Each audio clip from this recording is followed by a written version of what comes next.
4 सफरचंदांची गोष्ट. एकेकाळी एका हिरव्यागार बागेत एक मोठे सफरचंदाचे झाड होते. त्या झाडावर 4 सुंदर सफरचंदे लटकत होती. प्रत्येक सफरचंदाचा स्वभाव वेगळा होता. पहिले सफरचंद नेहमी गर्वाने म्हणायचे, "मी सर्वात मोठे आणि सुंदर आहे. सगळ्यांनी माझेच कौतुक केले पाहिजे." ते स्वतःच्या सौंदर्याचा खूप अभिमान बाळगत होते, पण ते कधीच इतरांसोबत गोडवा वाटत नव्हते. दुसरे सफरचंद नेहमी घाबरलेले असायचे.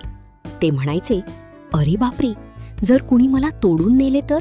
जर मी खाली पडलो तर?" भीतीमुळे ते सूर्यप्रकाश, वारा आणि पावसाचा आनंदही घेऊ शकत नव्हते. तिसरे सफरचंद मात्र उदास आणि हट्टी होते.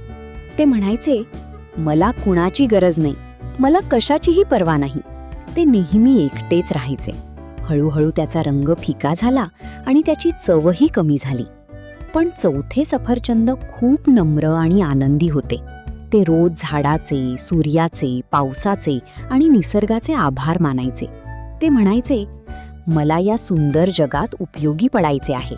माझा गोडवा इतरांना आनंद देईल." दिवस जात होते. एके दिवशी एक छोटा दयाळू मुलगा आपल्या मित्रांसोबत त्या बागेत आला.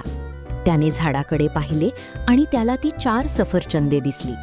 अचानक पहिले सफरचंद अभिमानामुळे फांदीवरून खाली पडले. ते जमिनीवर आपटले आणि त्याला मार लागला. त्याचा सुंदरपणा नष्ट झाला.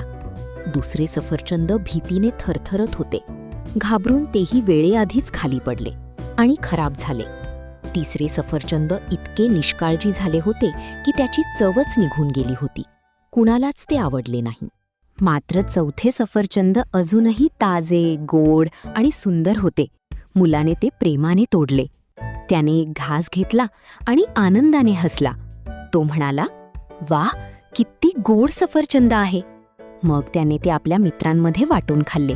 सगळे खूप आनंदी झाले.